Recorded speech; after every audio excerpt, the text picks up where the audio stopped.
Good morning. My name is Julius Caesar. No. I'm not leader of the Roman Empire that you have heard about in history. I love history. All kinds of history, even American history. Except, of course, all the war. Now, to start off my life, I was born in Britain. In the year 1775, ironically, and quite coincidentally, that was the year that the British were fighting the Continental Army, which was the army that was made up with the colonies in Britain. And they were fighting with each other, and the American colonies were very small nations. And so I was born the year the war started, and I was forced to fight in the war when I was about 4 years old, because it was a huge war. The people were very limited, and the only thing I could do was to contribute, because they asked me to contribute, and I did not want to contribute. I kept telling them, no, I want to live a war-free life. I don't want to contribute to anything. And I did.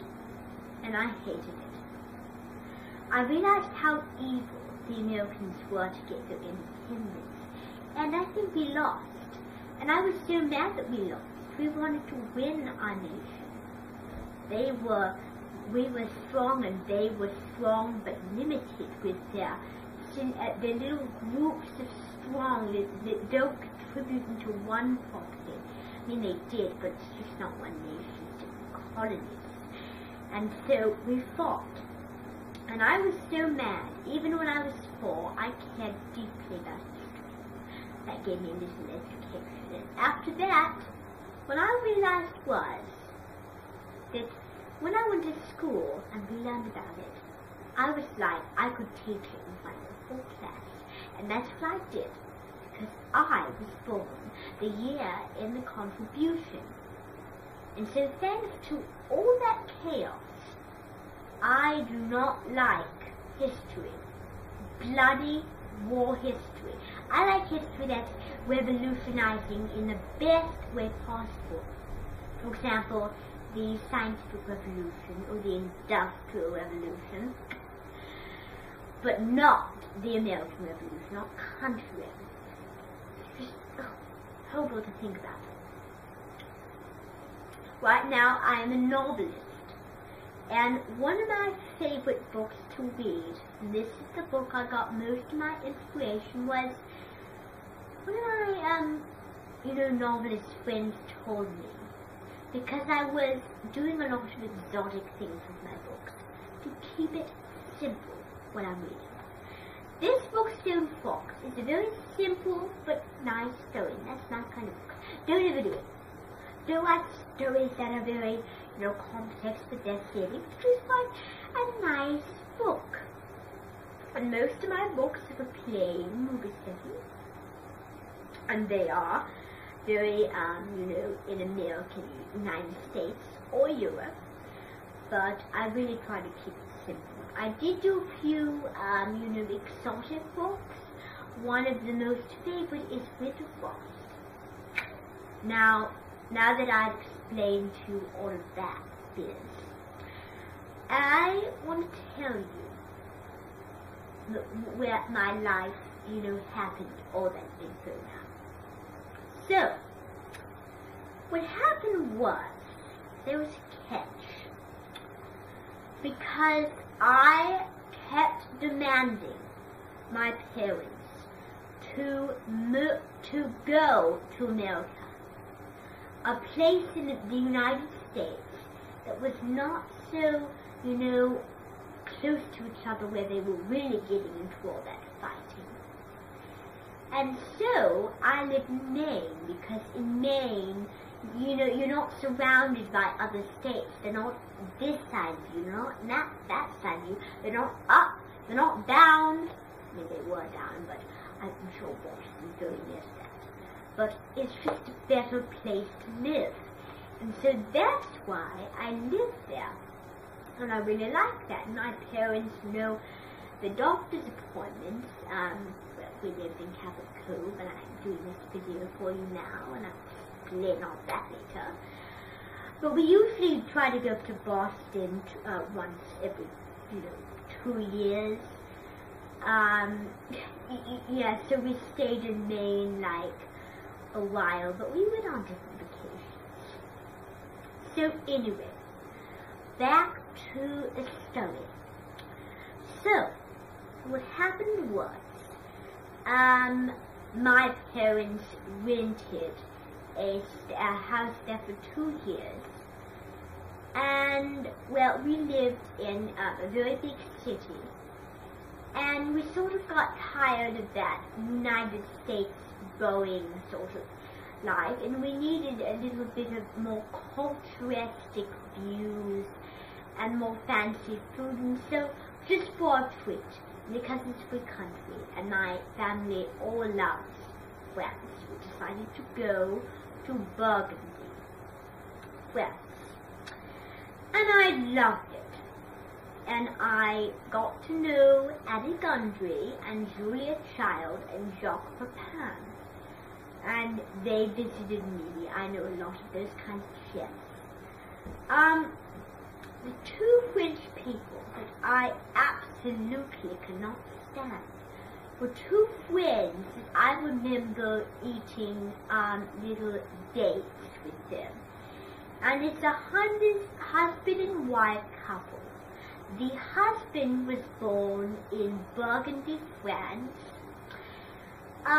It was sort of in the year, I want to say, because I was young at the point, 1728, so she was very, old. And then, the wife was born in Avignon, sort of like 7 years after the husband. And so the husband's name was Jacques Cousteau, and then the wife's name was Mary Semplini.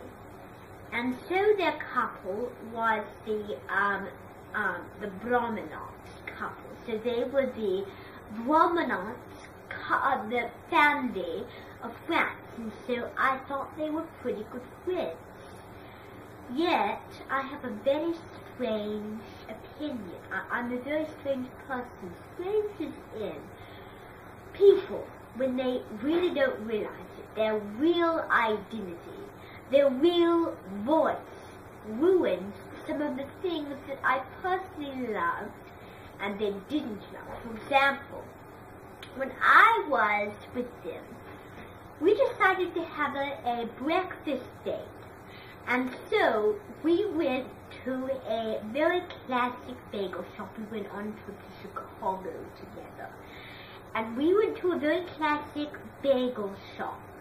Now the bagel shop was, it was in Chicago. It was Bucky's Bagels, Einstein Bagels in Chicago. And I went there several times, and it was the very first time I went there.